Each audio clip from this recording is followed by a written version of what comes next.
Good evening, good evening, good evening. I pray that you all are doing well and that your day has been going as well as mine has. It has been a good day, a miraculous day, a blessed day, and the fact that we're still inhaling and exhaling is proof positive that God is good to us. Let me welcome all those who are joining us in the building as well as all those who are joining us online on Facebook and YouTube. We are honored to have you tonight for this community town hall dealing specifically with the subject of providing resources and support for caregivers. It is a much needed area of importance for all of us in whatever stage we may find ourselves in tonight. Most of us, the mere fact that we're in this building means that we're able-bodied, we're able currently to take care of ourselves. You never know when life can turn upside down and all of a sudden the person who takes care of other people may need to be taken care of themselves. So that'll be one of the areas we'll learn about tonight. But then we want to focus on the importance of resourcing ourselves well if we are given or tasked with the responsibility of caring for someone else. I am honored this evening to have my dear friend and brother. He is no stranger to the Faith Church, Pastor Johnny Jones. Would you give him a great big hand? Pastor Johnny Jones with Elder Options. And he is here. He's going to lead tonight's discussion. Let me say to those who are joining us online, now some of you are on the Faith Church Life page, others are on the Kevin Thorpe page, others are on YouTube. We're going to be monitoring all three of those pages tonight. So if you have a question, you can type your question into the chat, and we will be able to see it. And we will ask your question tonight. If you're in the building, once we open up for questions, feel free to ask your question from your seat. Normally what we try to do is bring you a microphone. We won't do it tonight, but we will repeat your question so that the folks at home will be able to know what it was that we were sharing with you directly. Again, help me welcome Pastor Johnny Jones, and we receive you at this time. Thank you. I appreciate it so much. Thank you to Pastor Thorpe and to the Faith Church family for having us. I am here tonight. Of course, I always wear my pastor's hat. That's my life. I'm a bivocational pastor. I do work full-time at Elder Options, and that is the capacity that I come to you in tonight. Of course, that intersects and interfaces with my work. And my ministry, they go hand in hand. If that is to improve lives, to empower people, to increase and improve the quality of life, that's what we're here to do. And so I will also say, in addition to the 3 pages that Pastor Thorpe mentioned, we will also share this to my church Bible study or Facebook page tonight, Fountain of Life Church, as well as our Fountain of Life online members group. So there may be some other discussion coming in through those other groups, and I don't know how that will interface, but we'll do the best we can to make sure that we answer everything and that we have a good, rich discussion around everything related to dementia. And so once again, Elder Options is who I represent tonight. We are the area agency on aging. Every county in the United States is covered by an area agency on aging. Every one of the counties in this country. We happen to cover Elder Options 16 counties from the Florida-Georgia line at Hamilton County all the way down to Lake and Sumter, just about 23 miles out of Clearmont, if you know Howey in the Hills, Mineola, that area. So we have a wide swath from north to south, and then east to west from Levy County over at the sort of the curve of the panhandle there in maybe Cedar Key, Williston, Chiefland, all the way back over to Putnam County. So quite a large area. 16 of the 67 Florida counties are within our purview. It's a big responsibility. I do not have a large team, and that's why we're here tonight. We need to engage the community. And so we look forward to having, again, a good discussion about my specific mission, which is to make sure that you know everything you need to know about dementia caregiving, the types of dementia, the course, the places that you would go for resources, all of those types of things. So that's what I would like to do tonight, Pastor. Awesome. Well, we are honored to have you, and we look forward to a vigorous discussion. Let me add a bit of context for those who are joining us online. This is an area that I am personally passionate about for a number of reasons.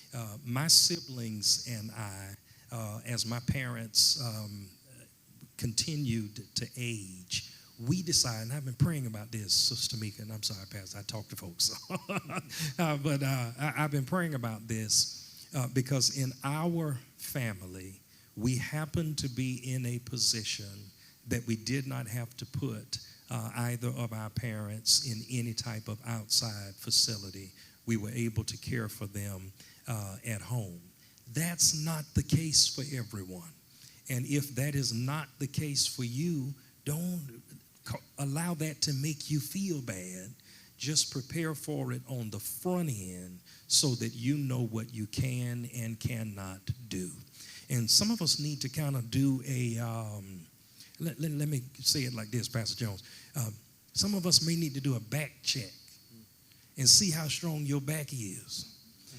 And go to the, some of you as parents need to go to your kids and say to your child, pick me up. And if they can't do it, maybe they're not going to be in a position to be your best caregiver. You need to, trust me, you need to take those things into consideration. So in my personal life, my siblings and I were able to care for our dad even when he was under hospice care. He passed away at the age of 89. That was in 2019. And right now, all of my siblings, we rotate caring for our mom around the clock. And she's 95 wonderful years old. And for that, we are thankful. So we've learned a lot of things along the way, and I want to see to it that all of our folks are as prepared as possible for everything that we will face. All right. Wow, that's exactly the type of connection we're looking for. We know that if I were to say, how many people in this room are caregivers, there would be hands that go up. How many people have ever been a caregiver? Hands would go up. How many people have needed a caregiver? A few hands might go up. All of those things, it's a part of our process. And so I love the pastor's personal connection to it. Lived experience is what we call it. And I feel like in this room, a whole lot of us can identify. But the purpose of us being here tonight is to equip you either for your present situation or for your future situation, whether it be yours as the caregiver or maybe even the care receiver. And I love your remark about checking your back. I totally 100% agree. And that list is a little longer, as you know. We need to make sure you're able to handle the finances and the dietary needs and just so many more roles. So the caregiver's role is huge, right? The caregiver's role is huge. And unfortunately, one of the stats that we share, and I won't give you the exact statistic tonight, but just a general, so you know that more often than not, caregivers find themselves in complicated medical conditions before the person that they were caring for because they often neglect their own health. They oftentimes do not have time. I just saw this happen last year with a cousin of mine who was caring for my mother's sister, my aunt, and giving her all and doing everything that she could do in caring for her, and was experiencing some symptoms that she ignored. And when she finally did go to the doctor, she was by that point in a pretty dangerous health position and passed away. And so now, and the mother that she was caring for, my aunt, God bless her, is still alive and doing quite well because, of course, the Alzheimer's disease course can be up to 25 years. So when we hear it, don't think death sentence. Don't think all of a sudden, life is over. Life is changing, and life is going to be complicated, and life is going to be difficult at times, but it's by far not over. And so keep a very open mind and bright outlook on whatever the situation is, knowing that all that you need to do is get what we're doing here tonight. Lots of information, lots of resources, know where to go, know how to staff your team and to prepare yourself for what you're about to deal with. So there are, in the state of Florida right now, about 580,000 people 65 years or older living with Alzheimer's. That's just Alzheimer's with an A. We gave you a handout tonight. Judy Tanner is here with me. She is one of my caregiver support coaches, and she does an excellent job teaching what we are talking about here tonight across the 16 counties and community locations. We gave you a handout with 5 of the top dementia causes on it. And so Alzheimer's is just one of those. We use Alzheimer's kind of loosely, and we just say everybody that is experiencing some cognitive decline, we say they have Alzheimer's. But in fact, there are over 100 diseases or conditions that cause some type of cognitive decline that we then refer to as dementia. And so dementia is that big umbrella term, and when your doctor says, doctors don't really like to say that you have dementia. They typically will say you have mild cognitive impairment. That's what they'll say. They'll just say it's confusion. Because here's the truth. They cannot diagnose Alzheimer's until you have passed away. In order to accurately diagnose Alzheimer's, there has to be a postmortem exam of the brain. Now, scientifically, we can deduce through a whole lot of tests that it is Alzheimer's, shrinkage of the brain through PET scans and various other things to know. But the actual diagnosis is a postmortem diagnosis. So 580,000 people over 65 just with Alzheimer's. That's not Lewy body. That's not Parkinson's-related Alzheimer's. That's not vascular dementia. All of those are other dementia-causing conditions, and they look a little bit different. Sometimes we just look at people and we think forgetful, it means dementia. That's not the case. It could be lots of other conditions. So of those 580,000, now we've got to think about all of the millions of caregivers that are providing thousands, millions, billions of dollars in care to the people who are not in nursing homes. And God bless you, Pastor Thorpe, for doing the very best you can to keep your parents in a home situation. It's my job's main focus. The area agencies on aging, we focus on people aging in place. That's what we want. We don't want you to have to go to any of the wonderful skilled nursing or assisted living or independent living facilities that we have in our community. They're there, and some go by choice, but we want you to do it by choice. We would rather you be able to age in place. So you've spent all this long, healthy life building your home and beautifying your surroundings, and you have friends and neighbors and family. That's where we want you to age. That's where we want you to peacefully transition from your home. Everybody's not able to do that. So the reality is everybody's not able. I've had lots of people in my 7-week Savvy Caregiver classes. I've had them pop in and they say, week 1, we promised him we would never put him in a home, and we're just never going to put him in a home. Week 4, they come back. There's a look of contrition. We had to put him in a home. He fell. We couldn't get him up. We realized there was nothing we can do. His condition is worsening. All of those types of things. So we shouldn't get on an automatic guilt trip if we have to go that route, because you can still be a full-time caregiver when the person that you love and care for, is in a facility. So some of us will have the option to do what Pastor Thorpe has done, and others of us will not. I just want you to be prepared that no matter what the situation is, you know how to do it. So I'm kind of wandering a little bit. Get me back on track. Make sure I answer what you want to hear tonight, because my team and I are encyclopedias on dementia. And we can talk about it all day long, and we know. And it's not the most pleasant subject to talk about, but we are skilled in it because we want to empower you so that you are not overwhelmed by ignorance, because ignorance can make you feel a little bit hopeless. But when you do know, it makes life so much better. So what can we answer tonight? What do you think the people really want to know? Gotcha. So let's start with the top reasons, along with dementia, which of course affects the brain, as Pastor specified, that it can manifest itself in a number of different ways.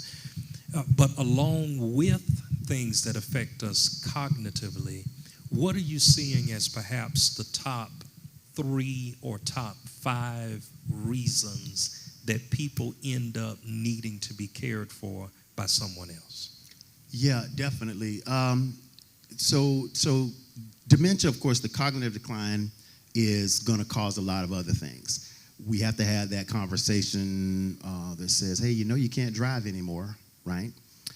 Because they start wandering. Or, if you work in a nursing facility, elopement. They start, taking the keys and going and doing all kinds of things that they normally would not do. Or intentionally saying, listen, I'm going to drive to Winn-Dixie, and ending up, on the other side, down Newberry Road somewhere. That happens. So that is definitely a major concern. We're going to need the keys. But then also thinking about things like falls. When you go through those processes that are affecting the brain that you cannot see, you'll notice a few things about people who start showing cognitive decline. You notice that their gait changes. So they begin to kind of walk with a stupor. They step a little bit different. That's just not age. That's not arthritis. That is a part of their actual cognitive decline. So then the brain, in that area of the brain that's affecting all of those things called the hypothalamus, all of this stuff is happening. There's also now trips and falls. So the home becomes a hazard. There's things like trying to cook, especially if you are a solo senior, you're living by yourself. And listen, I leave the stove on, right? And if it wasn't for me being able to say, Alexa, set a timer for 15 minutes, there was a whole lot of other things I'd forget. And so we have to think about those things, and we have to be, mindful of that. So safety is going to be just everything surrounding safety. That's the end stage of Alzheimer's dementia is usually way far off, and by the time they're at that end stage, there's really not a whole lot that you have to be concerned with other than what we call the activities of daily living. So making sure they eat, making sure that they are properly, changed, and those types of things, transferring them from one place to the other. That's what our concern, the bathing. But before that, and the things that you might say, I'm going to need somebody here, is I can't physically do this. I'm now worried about their safety, and they are not able to handle their own solo living. So as you're looking at your family members, if you can solve those issues by saying, we can put somebody there with them around the clock, because it will be, I hear stories all the time, we had a weapon in the house and they found the weapon. They opened the door in the middle of the night and walked out.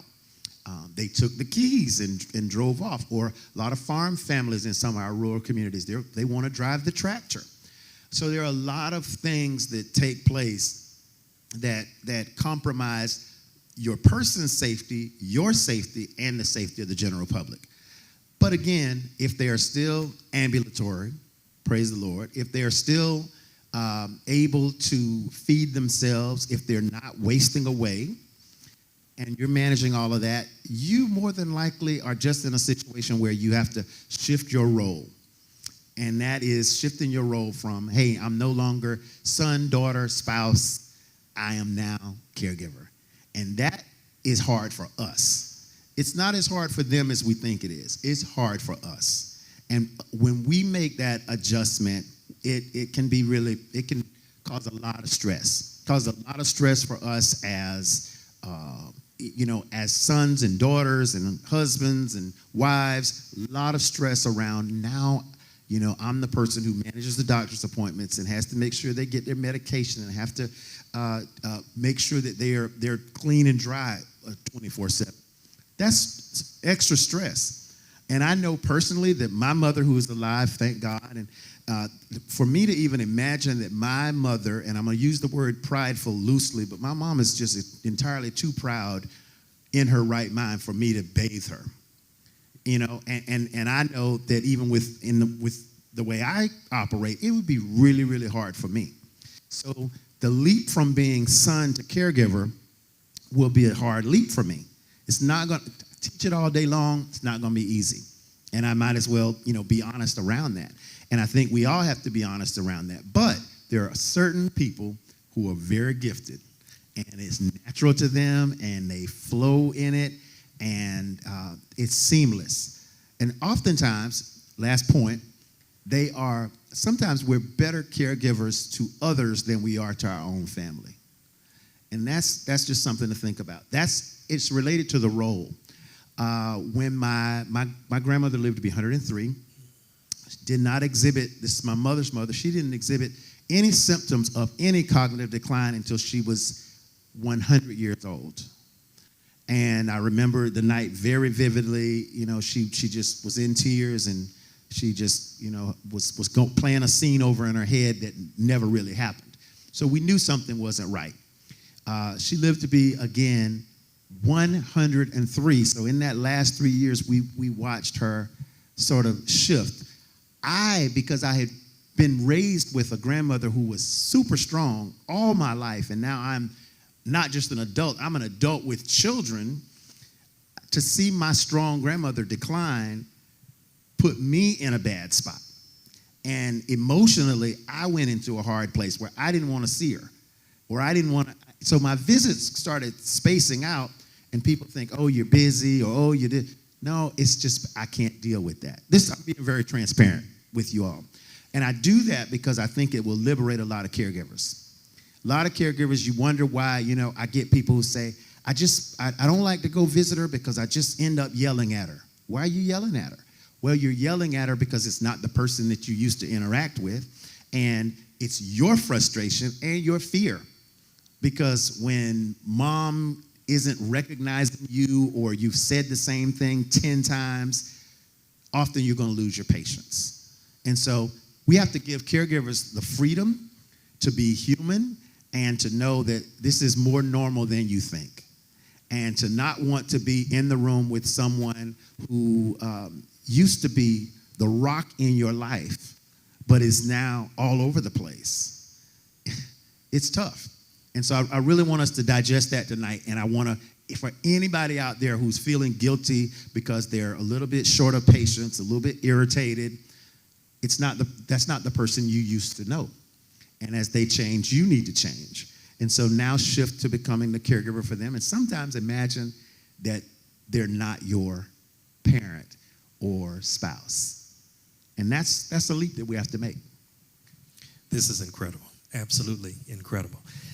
Pastor, you mentioned a number of the symptoms or early indicators that a person may be declining a bit, or not so much of a decline, but struggling with some cognitive issues, the ability of the brain to communicate with the rest of the body.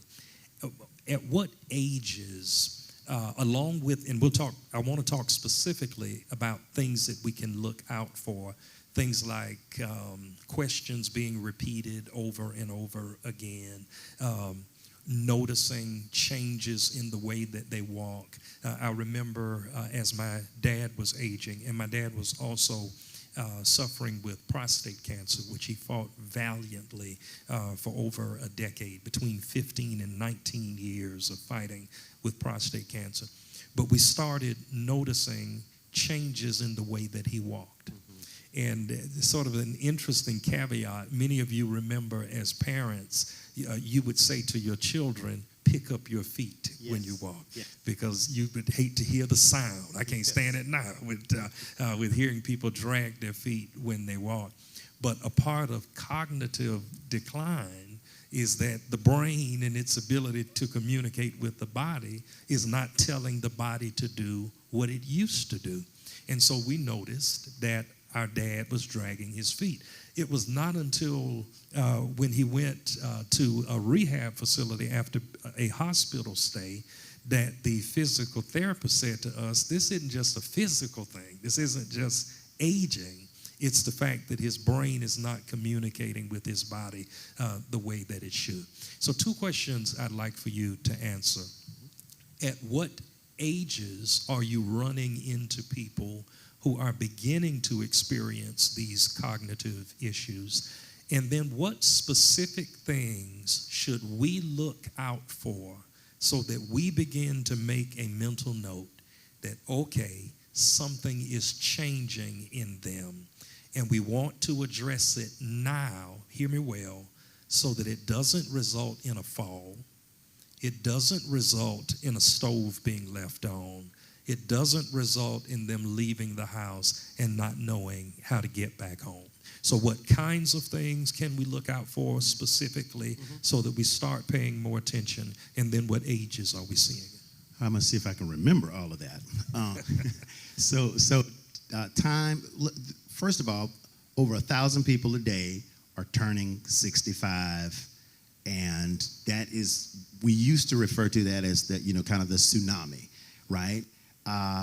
65 is sort of that magic number. It's where we literally begin to do our math. We start thinking about, okay, 65 plus, here are the people that we're going to count.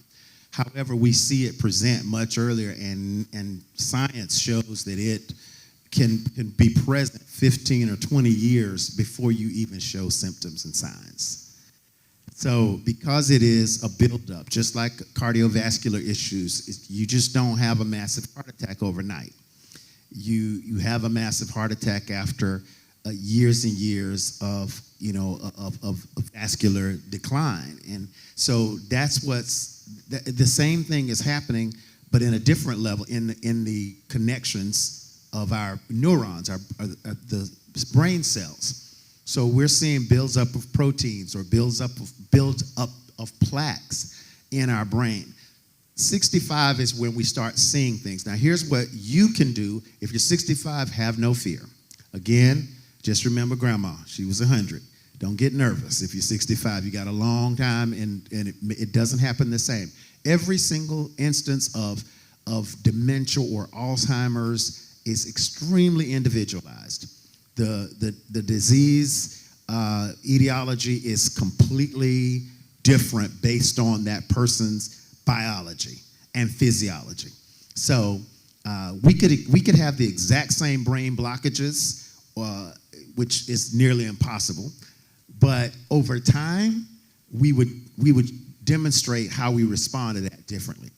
So here's what you need to do. 65 plus is kind of when we need to start. If anything is happening before 65, we would refer to that as early onset. And so what you need to watch for, and I am not going to remember these, but I'm going to just rattle off a few things that we point out. You need to be don't just think about memory, but also think about reasoning and think about judgment. Okay, think about, now I'm going to throw a big one at you, abstraction. So abstraction is this: I'm sitting at this table and I know my car is in the parking lot. That's abstraction. I have to be able, it's playing peekaboo with your infant, right? The infant finally figures out that you really didn't disappear when you put the fan in front of your face. Because their abstraction has connected. So we have reasoning and abstraction and memory and judgment, all of these things. Judgment is me sitting at a four-way and trying to decide whether or not I should go, right? So when you have memory issues, that's just memory issues, right? And there are certain memory issues that are natural parts of aging. But when you have memory issues that accompany judgment issues, or that accompany abstraction issues or reasoning issues, and Judy, I sure wish you were up here to help me with this, because there are about 4 more of those. But hey, take my class and you'll hear about all of them, right? So, but there are other things that we're doing. There are other processes. So when you notice, listen, if you lose your keys, I've lost my keys, I've lost my wallet, I've lost my car in the parking lot at Publix. It happens. If I eventually remember where it is, good. If I never remember, we got a major problem. Okay? I said this the last time I was here because this is, again, one of those things that frees so many people. You need to be able to, don't always, when you fail to remember something, or when you can't recall something, remember that there was a step that had to take place before that. You had to actively commit it to memory. So sometimes it's not that we forgot, it's that we failed to remember. So looks like this. When I go, park at the parking lot at the mall, I'm going to look up. Okay, this is row 25, spot 10. And I go in. Somewhere now or here's the thing that I do. I literally do this, y'all. I look up, I say, okay, I parked by the P at Publix. I'm just being frank with you. It might be my early coping, whatever. I'm giving you what it takes. I now actively commit to memory. Here's why I do it. I'm very busy. I'm very stressed. I move really fast. Now, I am usually in the store wherever I'm going by the time my engine shuts off. That's how I move. So many times if I come out and I go, oh my gosh, where? It's because I never took a moment to remember. So please remember. So it's not that you forgot my name, it's that you never remembered it. So committing it to memory is an important step to that. Now, again, let's couple when we get nervous and when we go and call our neurologist, when we say to our primary, hey, I need to talk to you a little bit because not only am I forgetting, but I'm forgetting right? And the and can be a whole lot of other things. I'm having difficulty recognizing, I can look at an object, but I can't say what the name of the object is. So kind of word finding. We have lots of A names that we refer to that, aphasia and apraxia and all of those things that kind of come along with me. Not being able to a lot of times we forget a word and you forget what the word is and then you just substitute it with another word. That's good. That's fine. People who are highly intelligent and very, very intellectual with a huge vocabulary, you don't even know that they forgot the word because they substituted it so flawlessly that you did not even know that it happened. On the other hand, there may be times when there's just something you can't think of and you go, what? You know this, right? Everybody's felt this. I feel this. All of us feel this. That's okay. That can be, again, normal. But when you are really struggling with word finding, you're struggling with recalling how to do basic tasks that you know you should know how to do, operate things that you definitely should know how to operate, right? That's when you want to get a little concerned. So again, none of us should really go around obsessing, I think I might have dementia. Don't. I also want to clear you of the worry of it being genetic. So, everybody in my family, we all had it, right? They all got it, right? So we're going to no, not necessarily. Not necessarily. Maybe everybody, please forgive me if I'm repetitive. I don't want to be repetitive, but I told y'all last time my other grandma, who didn't live to be 103, loved to pour bacon grease in the middle of her grits. So no butter, just the bacon drippings right in the middle of the grits. So I don't have to share with you all that she had major cardiovascular issues and eventually passed away of a stroke, right? So one person, here we have two women, very similar in age and background and diet, but they lived differently. And their behaviors were different. And they, if you are a sedentary person and you brag about it, you need to get up a little bit and move around. You need to promise yourself that you're going to stand up through Judge Judy and just wave your arms. Just stand up. Whenever Judge Judy comes on, that's your cue. Get up and stay up for 30 minutes.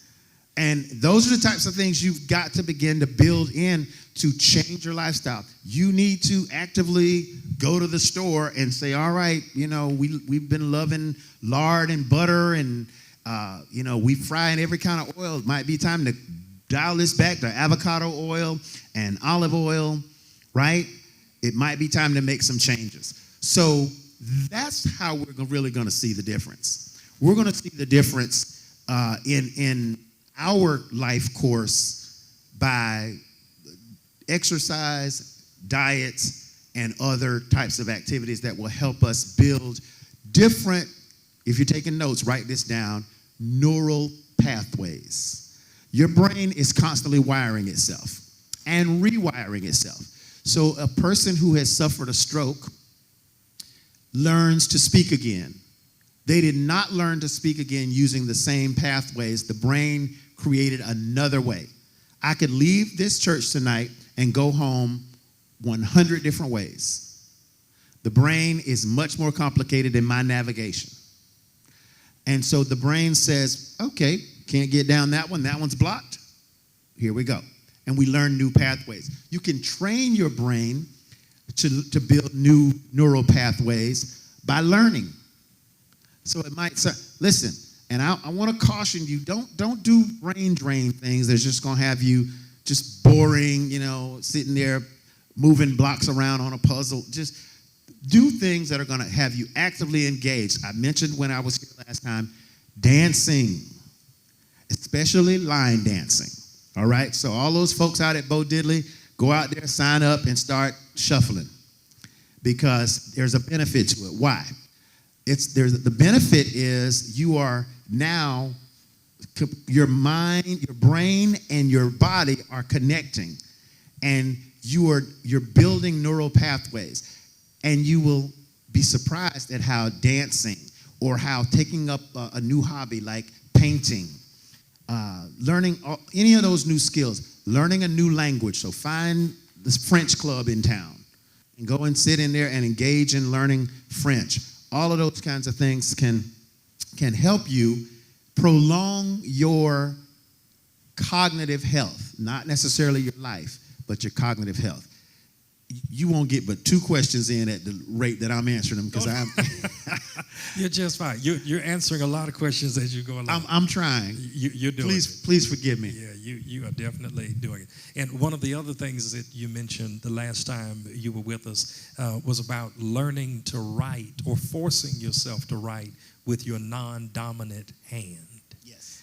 Not just so that if you ever injure your dominant hand, you know how to use the other one, but there are things that occur, beneficial things that occur for us mentally when we force ourselves to use the non-dominant hand. And you've already answered some of the questions that have come in online.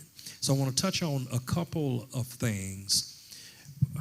If a person begins to recognize, number one, this is a 2-part question, okay, that things are different about themselves, or let's deal with that one first. Okay. If a person begins to recognize things are different about them, and let's talk perhaps on whether they have insurance or not. What are some of the options they have if they begin to recognize that, all right, this is happening a little too frequently, it's becoming more and more intense? What are the resources available for someone who finds himself in that position? So that's a very good question, and unfortunately, it's not a really deep pool. When you go to your doctor, again, I'm not a physician, but there's a high likelihood that they're going to say to you, they're going to give you a lot of the same types of tips that I just gave you. They're going to give you lifestyle changes and that type of thing. there are really no miracle drugs. Refrain from going to the store buying Prevagen and Ginkgo or whatever that stuff is. It's going to be a waste of your money. Do not do that. It would be better for you to walk to Walgreens and back home than for you to go to Walgreens to spend your money on Ginkgo. All right? Did you all hear that? Okay. So make sure you heard So do that. But the best thing to do, again, is for yourself is lifestyle changes. There is we are fortunate enough here in Gainesville to have a memory disorder clinic. Right on Williston Road, there is a place called the Fix Cell Institute, the University of Florida's memory disorder clinic. And you can speak to your primary, get a referral, go to that memory disorder clinic, and they will do brain scans and cognitive tests and imaging and all sorts of other things to help you determine what type of condition may be causing your cognitive decline. Maybe you had a head injury. Some of you may have heard of CTE. So a lot of football players and boxers, because they've had recurring head trauma, are now suffering from CTE. Maybe you literally just had a fall. Sometimes lifestyle, so early lifestyle, you may have been a heavy drinker. If you were a heavy drinker, now you may be encountering some of those things that come along with that. Maybe you were dealing with cardiovascular issues, kind of stroke and stroke-related things. And all of those could be causes. There's many, Parkinson's disease. There's Parkinson's-related dementia. Lots of things that could happen. What I would say to you is do not obsess over it. Allow your medical professionals to. If you're able to function as long as you can. Do whatever you can do, and do not get, again, obsessed and too into the weeds about, I will also say this, and I know there's a person in my office who will be very happy that I say it. Do not trust anyone who comes to you to say that they're going to take a cheek swab or a blood sample to test whether or not you have proteins for dementia. More often than not, it is a scam. If you've already done it, you might want to call my office and report who required it, because it's just a way that they will charge your insurance for something that they cannot definitively prove. And when they do take that sample, it's only a waste of your money. So here's the thing. Whatever you find out, even about yourself, I'd probably be more worried about me than other people would be. They'd just be thinking, I'm sure my kids will just say, he's just getting old, right? My kids are not going to be that concerned. I may be concerned because I've lost, my wallet 5 times this week. That might be a little bit like a red flag for me. Or I actually got at a light and couldn't remember whether it was a left or a right. Those are the types of things that could be a little concerning, but nothing, again, that should change your lifestyle in a major way. Gotcha. What about if we're starting to observe in someone that we love and we're beginning to notice what they may not have noticed themselves, or what they may not be willing to admit to themselves? What options do we have? They've noticed it, right? They have noticed it. More than likely they have. They, again, do an excellent job of masking it. They do an excellent job of figuring workarounds for all the things that I mentioned, word finding. So here's one of the ways people who start struggling with communication, which is, again, one of those telltale signs. If I was very talkative before and all of a sudden I'm not talking as much, that's a sign. It's similar to shuffling gait that we talked about, with the way we walk. If all of a sudden my speech patterns change, here's one of the reasons. One of the reasons is it's just cognitive and I can't control it.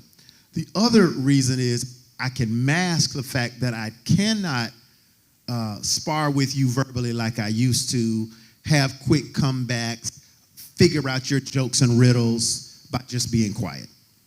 And so now I'm withdrawing from conversation. Also, visually this is because of the changes that are happening in the brain, perception is one of those things that changes. So you look at a bottle and I look at this bottle, but I don't see a bottle. That's not a hallucination. That is literally a perception issue. And so you may, see people, older people, sometimes they'll call something, and they just insist that it's that. At that moment, it's what they're perceiving. So you will notice, now they've already noticed things are just not quite the same with themselves. What would you do? Back to the previous chapter. I would strongly encourage you just to try to live as healthy, full, complete life as you can. Prepare for things like potentially having to be a caregiver. Pull your resources in. Learn about Alzheimer's and dementia. But again, you may never see your person go into severe cognitive decline. Again, end-stage dementia is no speech, no movement. It's just, you are just there. And very few people, actually get to that point. You may see people who right up to the end were still able to have a conversation or occasionally recognize someone. So again, I want to lift some of the burden of the worry off of you about trying to fight something that you really can't reverse much. The medications that we currently have for Alzheimer's and dementia that are FDA approved only, and I do not like to ever be the bearer of bad news, roll back the level of cognitive decline by about 6 months. So there are some decisions that have to be made. Am I taking this medication to get 6 months, to maybe roll the clock back by 6 months, or am I just going to live a full, happy life? Again, decisions that have to be made. I do not say that in order to make any type of, or offer any type of medical advice. Do the things that your physician recommends or that you feel is best for you and your family. But that is, the science is that you're only going to get about 6 months of regression of your symptoms on a medication. Gotcha. So what I'm gathering on the mental side, and then we're going to open this for questions for those in the building, then I'll respond to some of those that are online, is that perhaps some of us need to take as good of care of our brains as we do of perhaps our skin or our hair or our automobiles, that we need to be proactive as opposed to being reactive. Some of you use conditioner. You use a certain kind of shampoo. You put certain kinds of things on your skin. You don't, if you go to a nail salon, you don't go to just any nail salon. You're real careful about a lot of the things that interact with your physical body because you can see them. We're learning tonight that we need to be just as proactive about the parts of ourselves that we cannot see to keep our brains active, not just entertained, but keep our brains active so that those neural pathways form the way that they should to keep us as healthy mentally as possible. Again, so that we avoid things like slips and falls. We avoid being stranded away from home. We avoid leaving the stove on and perhaps causing catastrophic loss. So we've talked a lot about things that can occur with us mentally or neurologically that can put us in a position to need to be cared for. Can you give us perhaps, and then I'll open for questions, can you give us perhaps the top 3 physical reasons that people end up in a position that they need someone else to help care for them? It would be related to the activities of daily living. I would definitely say being able to toilet is major. That is always going to be that kind of that deal breaker, you know what I mean, for a lot of caregivers. Being whether or not that person is ambulatory is going to be major. Pastor, the question I'm asking, what are the physical infirmities that put a person in that position that they can no longer walk? or no longer care for themselves? Okay, so again, everything related, and I hope I'm answering this correctly. Okay. From what I can perceive, if you see this as all centering from the brain is impacting every system in our body. I mean, it literally is the control center. It's the command center. And so as we see decline, and again, we can look at someone and say, physically, they look fine.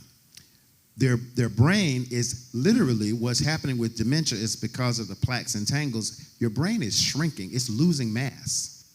It is getting smaller. So it's like the sponge on the back of the kitchen sink. It is drying, and that's as opposed, when it's hydrated, it's fluffy and soft. The brain with Alzheimer's is the same. So when you see a person, again, looking physically fine, but their brain is shrinking, now you're going to see all types of impact in the body. So yes, your gait will be impacted. Your vision is going to be impacted. Your hearing is going to be impacted. And there's some science that goes both ways on that. They say that if you don't get your hearing checked and that you're not hearing clearly, it can actually cause dementia. So people with hearing loss actually end up with or being diagnosed with dementia sooner. Also, again, visual problems. So it's not that you can just run to your optometrist, ophthalmologist, and say, give me a prescription for this. If it starts from the brain, there's nothing you can do about that. It is now a different type of condition. So when we consider that the command center is what's being impacted, I might look fine, but there are many different functions in my body that are shifting. Hearing, my language, my vision, my gait, all of those things are being impacted. Thank you so much, Pastor. All right, at this time, I want to open for questions in the building for anyone who may have a burning question that hasn't already been answered. And then we're getting such wonderful information online, but I want to deal with the folks in the building, and then we'll move to online. Yes, thank you. The question was, would I speak a little bit about sundowners? So the first time I heard that was with my grandmother, but sundowners looks different for a lot of different people. Essentially, there is a certain time of day that behaviors change in the persons you're caring for. Again, we're not able to pinpoint exactly why.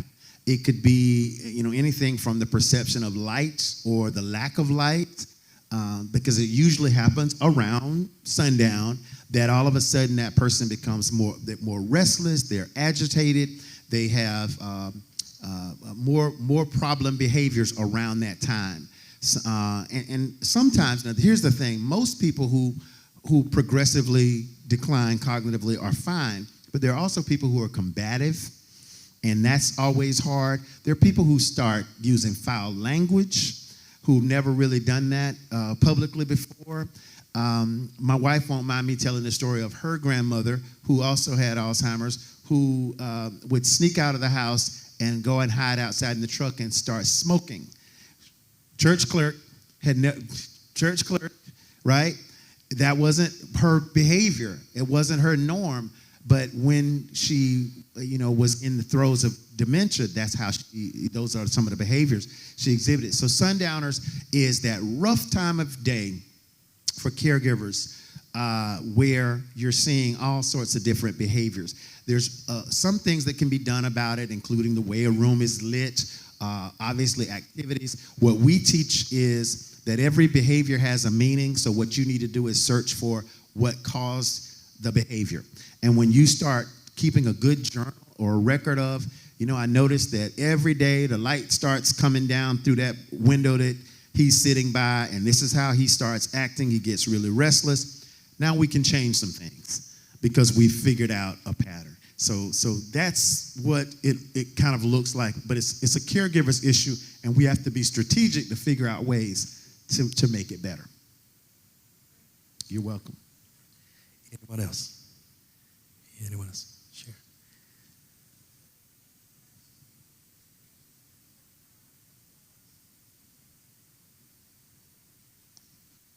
Yes, ma'am. So very, very good one. Related to weight loss with people with dementia. And I think I'm going to throw in there showers also. I want to throw showers in there because that helped me think about that. So we have to, again, equate everything to the brain. And when you begin to see dementia as a brain disease, now you think differently. So taste perception is perhaps different. The way the food feels in the mouth is perhaps different. One of the other things we see is that the way a food looks on the plates can make a huge impact. So we put mashed potatoes on a white plate, and we wonder why they don't eat them. Perception, they physically, literally did not see the potatoes. And so we start doing some things, and there's, some research that shows, serving on a bright colored plate, like a red plate or an orange plate, will change the amount that they eat. You will know that there's probably going to be some dietary change, but you have to make sure that the nutrition is what's met first and foremost. Do whatever you need to do to meet that. Hydration is huge because once you're dehydrated, you're going to see more urinary tract infections and all sorts of other conditions, and UTIs can mimic dementia, FYI. So if you see, someone all of a sudden there's just some behaviors that look out of character, have them checked for UTIs, make sure they're hydrated properly, check their prescriptions, sometimes especially if it's a new prescription, or checked drug interactions. But I wanted to talk about showers also in addition to that because, a lot of people complain, my mom doesn't like to take a shower anymore, my dad doesn't want to go in the shower. Well, if you can imagine the sensory issues that they're having with water now driving down on their skin, and it just is, for a person who's dealing with cognitive decline, it's just too much. And then there's the processes, the things that you take for granted, and I could, again, talk about this for a long time, but the things that you take for granted, like knowing that when you go in the shower, you got to have soap or a washcloth or a loofah or whatever you use. You're going to have shower gel and shampoo. All that, you know how much planning that took you in order to take a shower? And so think about what we now take for granted as something that's a huge task for someone. And when we, again, see it as all brain related, it will change everything. And then we become better caregivers because now we go, now here's some things I need to, what we call stage for that person. So I notice, basic little things with myself. I don't have the best vision in the world, but, my clear toothbrush cover, and I'm sitting, after I brushed my teeth, like looking around for my clear toothbrush cover, it's right there, And if that's me,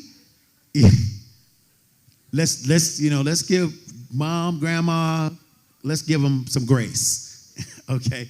So that's it. But again, be very mindful of nutrition, sudden weight loss. That's when you want to definitely get your primary care physician involved because there really shouldn't be any reason for them to lose weight excessively.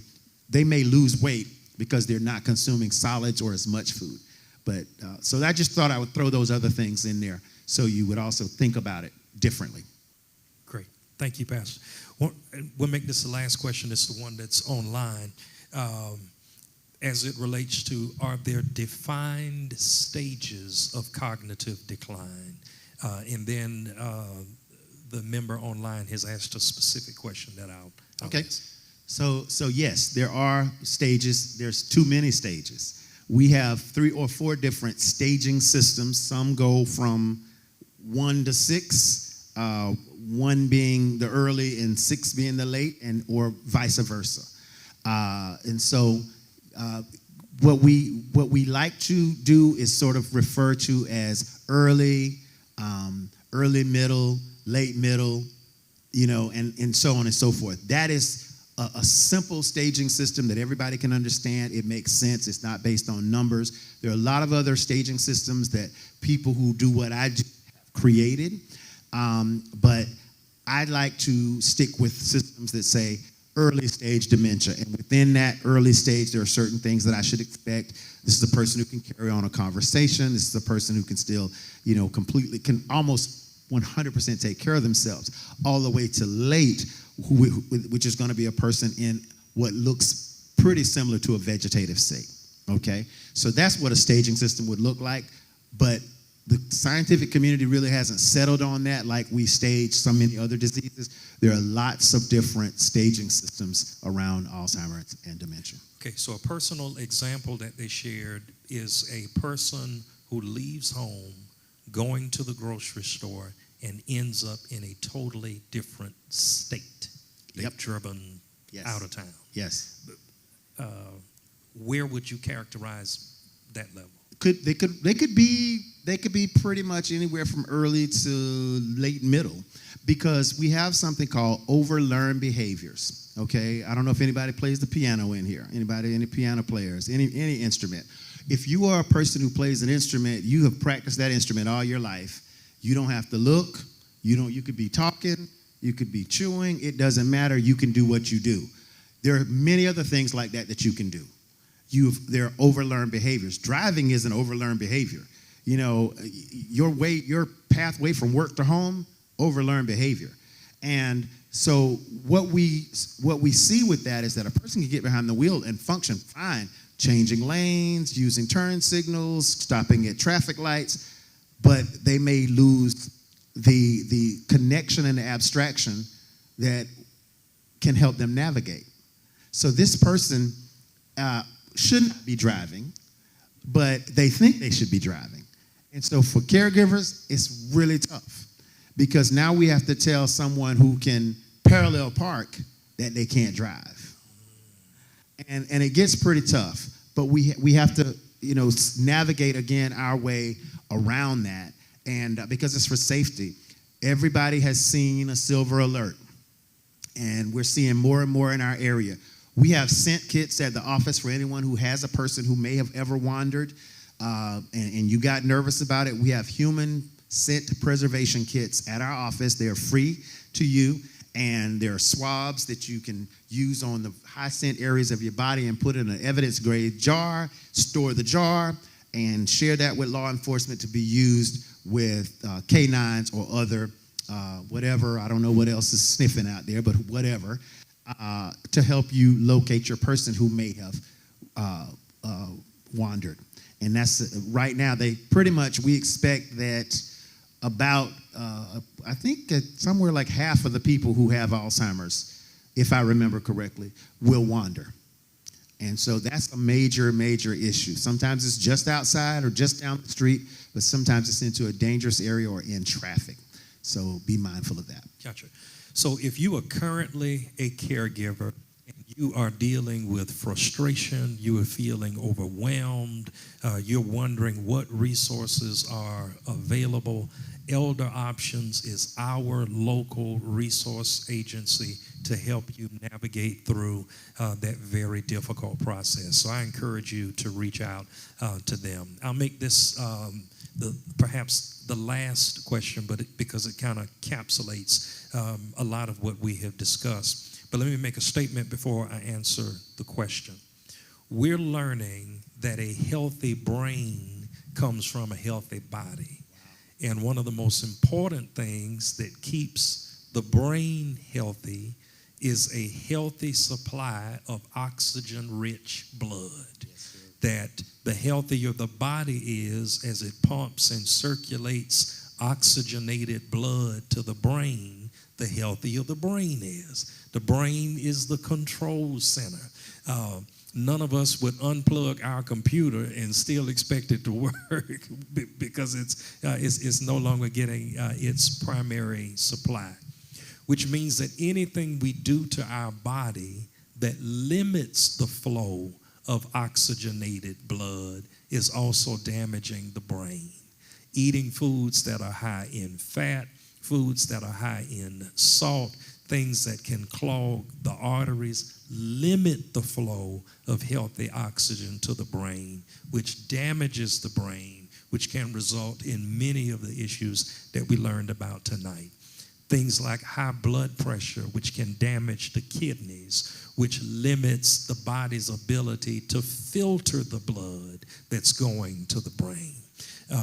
Part of what I'm saying is you is what you eat We have got to do better with how we take care of ourselves. This will be the last thing. Thank you all for being so patient with us tonight. We're just a couple of minutes over time, but we'll wrap up in just a moment. From a legal perspective, if a person appears to have all of, the bulk of their physical capabilities, but we're seeing a pattern of them putting themselves in a dangerous position that can lead to them either being hurt or perhaps even lead to them harming someone else. Legally, what recourses do we have in the real world if all of a sudden, mom or dad is running into parked cars? Legally, what resources do we have or recourse? So hopefully, we're at a point where we can have that discussion and that person will be actively involved in including you as a health surrogate or power of attorney with very specific, because remember, power of attorney isn't just general. And we do have a legal panel. Judy, what day is our legal panel? October 3rd at the headquarters library, we'll have a free legal panel with elder law attorneys. And I would strongly advise anyone who can attend to use that flyer, pass it around and attend. You can ask questions. We'll make sure that you get all the information you need. But yeah, you would hopefully be able to navigate that early enough to say that when that person is no longer sound, of sound mind and body, if they're no longer of sound mind, that you can help. Other than that, we're going to end up in situations where we're looking at guardianships and conservatorships and all of these other things that are very tricky and very hard to navigate.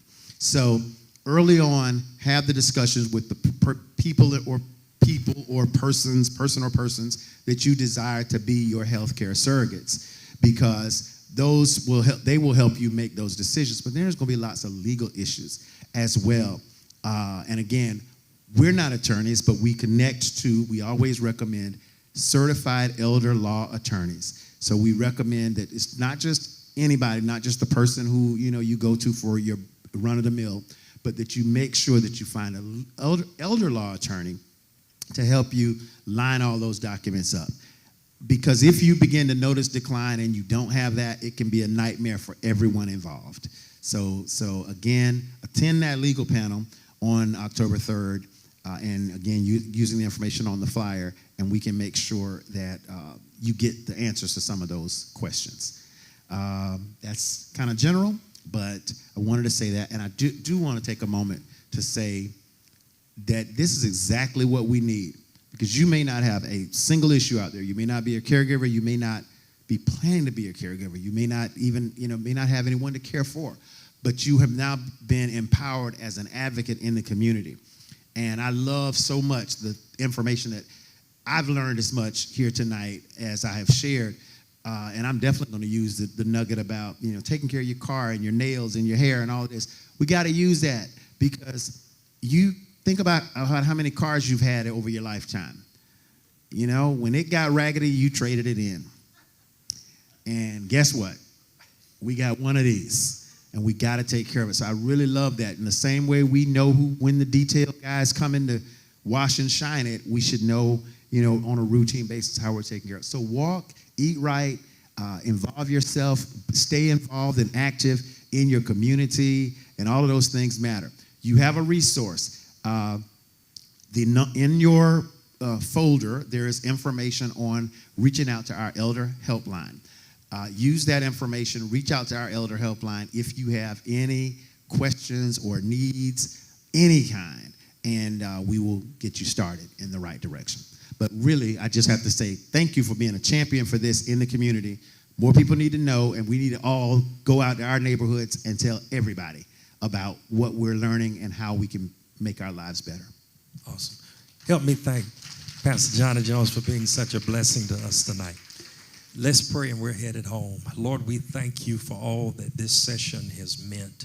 Thank you for these bodies that you have given us that represent the temple of your presence. Help us to honor you by honoring what you have given to us. In Jesus' name we pray. Amen. Amen. God bless you all. Have an awesome night. Thank you for being here with us.